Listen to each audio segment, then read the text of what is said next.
Hello there. Welcome back to my channel, Beyond Borders. How do you find a legitimate job overseas without getting scammed? That's the question, right? Nobody wants to get scammed and to hop on that airplane and go to an unknown place for an unknown job. It's risky. So how do you avoid it? That's what we're going to get into on this video. Many people, they're dreaming of a glamorous life overseas. Think again. What if everything you've heard about international employment is just a carefully crafted illusion? Stick around as we peel back the layers of hype and expose the surprising realities of working abroad that no one talks about, but I'm going to. I've been working abroad now for well over 25 years. I consider myself an expert on the subject. So if you have any questions, feel free to hit me up in the comments below, and I'll guarantee you I will answer them. Either respond to you directly or make a future video about your particular question. But I will tell you, when I was working in Baghdad, Iraq, many years ago, and my company's contract was coming to an end, I was looking for a new job. And I'd had a pretty good experience working abroad up until that point. So I was sending out resumes, finding jobs online, posting, and all of a sudden I get a response from a company called Total Oil. I'm sure that really wasn't what they were, it's just what they said they were. Looking for a construction manager to work in Africa somewhere, I can't remember where. And everything seemed good. I mean, the money, salary seemed good. The benefits seemed good. It was something I was going to consider. They started asking pretty quickly for some information that made me feel a little uneasy. They wanted Xerox copies of or scans, I should say, scans of my passport, driver's license, social security card, various things that I wasn't really comfortable giving out to somebody I really didn't know. So I kind of pushed back a little bit on that. And then I get the offer letter in the email. It was a long, drawn-out offer letter. I mean, it was like 30 pages long. And buried in that offer letter was they wanted me to pay, I don't know, $200, $300, maybe more for a visa. Well, I just scanned it, didn't see that, and I showed it to somebody else, one of my coworkers. He'd been working overseas much longer than me at the time. And he read it verbatim, and he came back and says, "This is a scam. They're asking you to pay for a visa." He said, "Throw this away and never contact these people again." So that was sort of a lesson learned. I mean, luckily I had somebody looking out for me, and we didn't go any further, and I didn't get scammed. So luckily I've had pretty good luck ever since then. But I've known lots of people, and I've seen lots of people overseas that were right in the middle of scams. I will tell you, when I was in Afghanistan, I saw contractors in small local contractors like Afghan companies had hired Filipino workers, and their company went out of business or their contract had ended, and they basically kicked these people out the gate of the project with no way of getting home. It was a bad situation, and our company had to help with a lot of these people. So I know how bad it can be. It's just important to make sure you're dealing with a legitimate company, when whether or not you're working overseas or domestically, nobody wants to work for a company that's illegitimate. If you're an honest person, you want to work for an honest company. You work an honest day's work, you expect an honest day's pay and honest day's benefits. And that's really all we're asking for. You're not asking for anything special. Human trafficking is a real risk worldwide, even for Americans. Interpol estimates 25 million people a year are trafficked. So in this video, we're going to get into all that. We're going to go over several little red flags that you'll see if you start dealing with one of these irreputable companies. There are a lot of benefits to working overseas, especially as an American. If you work overseas, there's some major tax advantages to, there's a foreign income tax exemption, or not 100% of your, if you're making a really high salary, not 100% of your pay is tax-free, but a major portion of it is. So it's a big benefit. Most jobs will include free or majorly subsidized housing. Most jobs will include free or majorly subsidized cars or transportation to and from work. Most overseas legitimate companies will pay for flights to and from jobs, including R&R flights, vacation flights, either back home or to a third country location.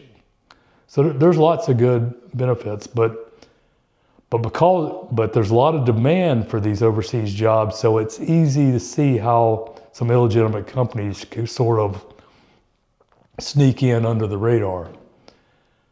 So right now I'm going to go over 6 red flags that I've found over my 25 years of dealing with these people. And if you see any of these red flags, not any one of them is automatically guarantees it's a scam. It's just a red flag that should perk your eyes open to say, hey, let's look at this place a little more carefully. Now, the number one red flag that I always say, no, I'm not dealing with this company, is if the recruiter or whoever you're dealing with for this job initially sends you emails from a free account. If they're sending you emails from a Gmail account, a Hotmail account, a Yahoo account, an AOL account, just delete it. It's a scam. A legitimate company is not going to be using one of these free accounts. They're going to have a legitimate email address, and that's the number one thing. It's the same, when you're at home and somebody sends you a scam email trying to get you to buy land in Nigeria or something. If it's not from a legitimate email, just don't deal with it. It's not real, And number 2, and sometimes this can be legitimate, but 90% of the time it is not legitimate. If they ask for money up front before even a job offer, or even after a job offer, anytime an employer is asking for visa fees, medical exam fees, flight ticket fees, passport fees, you should never have to pay for any of that. I mean, you should have to go get your own passport. Obviously, that should be on your dime. Everybody should have a passport. But if you don't have a passport, go get one. If you want to get an international job, you're going to need one. Everybody needs a passport.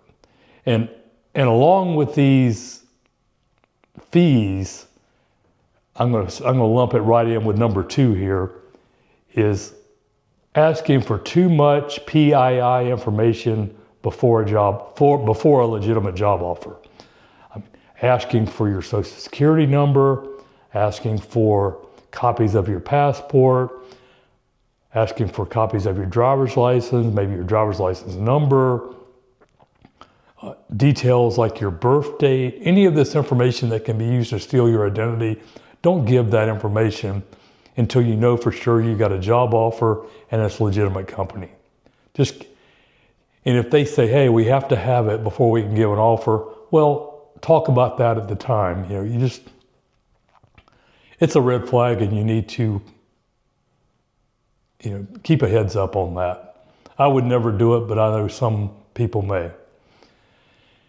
And the number 3 red flag is the recruiter you're dealing with is very evasive when you start asking them specific information about the job or the company. I would never accept a job offer where I have not at least spoken on the phone to my new supervisor.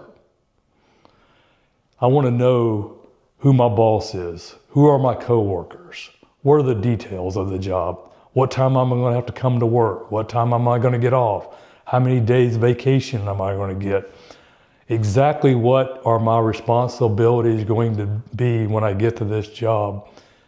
Are these written out verbatim for me to see and read and talk to somebody about? Without that information, it's a scam. Okay, and the number 4 red flag is the offer is just too good to be true. If they're offering you $500,000 to come be a ditch digger, well, it's not real. I mean, that's an extreme example. But if your salary back home is $60,000 a year and suddenly you're getting a job offer to go work in Saudi Arabia for $400,000 a year, well, it's probably not legitimate. It's good. Obviously, there's going to be a higher salary to go work abroad, but it's not that much higher. You know what I mean? It's just you got to use some common sense. And similar to number 4, just anything in the offer, it just seems extraordinary. Take it with a grain of salt. It's probably not real. I've heard stories where this is especially true for like South Asian people from Pakistan, India, Bangladesh, Sri Lanka, those types of countries. There'll be job ads saying, hey, we're hiring bus drivers to come work in Doha and it pays $1,000 a month.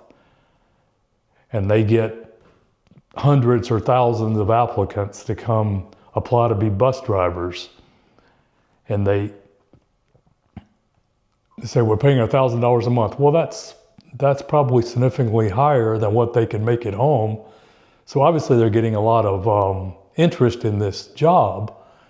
And then they finally show up in Doha, if they're even going to Doha, and they get picked up at the airport, their passport is taken, and they're taken to a man camp, and they say, okay, we're going to be at work tomorrow. You're going to be at work tomorrow at 7 a.m. We'll pick you up and bring you to the job site. And they go, well, I thought I was driving a bus. They go, no, you're not a bus driver. You're a ditch digger or a laborer. I don't know why they told you were a bus driver, but you're not. And you don't make $1,000 a month. You're making $600 a month. And all that stuff you had that we charged you on the front end, like getting a visa and a medical exam and the flight tickets, that was a loan. We're going to withhold that out of your pay until we get paid back. Now you know you've been scammed. So that's what I'm talking about. And the 6th and final red flag I'm going to go over today is when all of a sudden you get a job offer and you really haven't even had an interview. You're just talking to a recruiter and he's not even really asking you any major questions, and all of a sudden you get a job offer. So, just as I mentioned before, as a general rule, never even consider a job offer where you've not at least talked to your new boss over the phone. You need several phone conversations with people at the job site before you consider taking the job. So that's just where I'm at. I mean, you need just do your due diligence. And speaking of due diligence, I can't even speak properly. Sorry about that. Is any company that you're considering to go work for abroad, or even domestically for that matter, this is good advice either way, just verify the company. Check their website. Do they even have a website? Do they look on LinkedIn and see who else works for that company? Contact some of those people. Find out if that company even has a presence in the country that you're supposedly going to. It's not hard to find somebody that works for any company worldwide. Just do a little bit of research. If they don't have a website, they probably have a Facebook page. There's websites like Indeed or Glassdoor where they'll have employee reviews on what it's like to work there, what the work-life balance is like. Find out. Just do your due diligence on the company before you ever consider hopping on that airplane and flying overseas. Just use resources that are open source, and you can typically find what you need. And you could even, this is something I've done in the past and I've recommended to other people, is also if you get a job offer from a specific company, like say you get a job offer from ABC company, well, go online and find out what the corporate office phone number is for ABC company. Call it. Say, I got a job offer. I want to just find out if it's legitimate from your company. Can you please verify it for me? I guarantee you they will put you on the phone with somebody there who will be able to answer that question. It's as simple as that. It probably won't take more than 30 minutes work to do this exercise. And boy, will it be worth it. And finally, I want to go over, just make sure when you're applying for a job that it's on some legitimate job portal. It's on a legitimate job search website such as LinkedIn or Career Builder or Monster. You didn't just find this on the back of a napkin in a restaurant bathroom. It's got to be, you found out about it through some legitimate source. So if later on that job ends up being a scam, at least you got some other third party you could reach out to for some sort of assistance. You know what I'm talking about. You can usually tell when something just doesn't seem right. The days of looking in classified ads in newspapers for jobs, that's over. Don't do that anymore.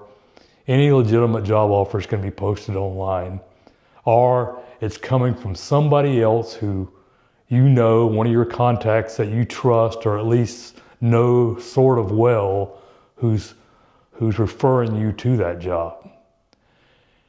And once you get a job offer, finally, just make sure that you check it out. To verify the authenticity, check for official documents and contracts. Many overseas jobs have contracts. If you can afford it, have a lawyer. Just look over the contract. They're not going to charge you that much. It's not more than an hour or two's lawyer fees to examine a contract and just let you know if it's legitimate or not. Have them check it out for you. Have some professional person.